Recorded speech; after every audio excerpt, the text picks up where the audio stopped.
ताराबाजी लैलै मास्टरनी खै यो गीतले व्यापक आलोचना पाएपछि गीतलाई हटाइयो र हिजो यो मुभी मास्टरनीको सानो टिजर पनि रिलिज गरियो र टिजर हेर्दा मेरो फर्स्ट रियाक्सन थियो यो फिल्ममा कतै पनि ताराबाजी लैलै मास्टरनी खै गीत सुट नै गर्दैन। टिजर हेर्दा फिल्म पुरै इन्टेन्स सस्पेन्स क्राइम थ्रिलर टाइपको छ, एउटा सिरियसनेस छ मुभीमा है, र गीत चाहिँ ताराबाजी लैलै मास्टरनी खै।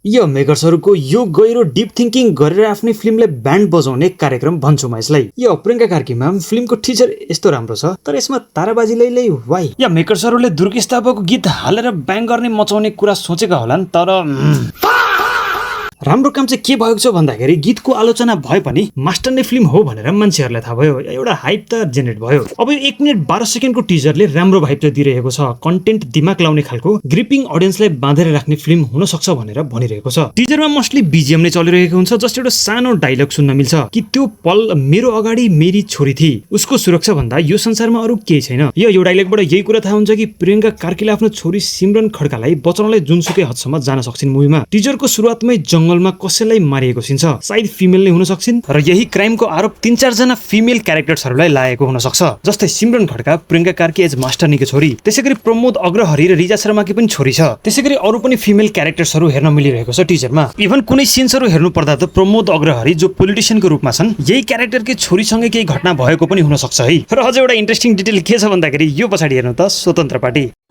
टिजरमा पुलिसको इन्ट्रोगेसन इन्भेस्टिगेसनका राम्रै सिन्सहरु हेर्न मिलिरहेका छन्। पुलिसको रोलमा आर्यन सिग्देल सरलाई हेर्न सक्छौ। लेट्स होप कि जस्ट फेस भ्यालुको लागि मात्रै हैन, लाइक केही राम्रै वेट होस् यो रोलमा पनि। ओभरअल टिजर प्रोमिसिङ लागिरहेको छ। लेट्स होप कि केही राम्रो पकाएको छन् कन्टेन्ट वाइज। र टिजर हेरिसकेपछि मलाई किन साउथ मुभी दृश्यम जस्तो केही बनाइरहेका छन् जस्तो भइरहेको छ है। के तपाईहरु बन्नु यदि तपाईहरुले मास्टरनी मुभीको टिजर हेरिसक्नु भएको छ भने कस्तो लागेछ आफ्नो प्रतिक्रिया तल कमेन्ट सेक्सनमा लेख्नु होला। र अहिलेसम्म भिडियो हेर्दिनु भएकोमा धेरै धेरै धन्यवाद है।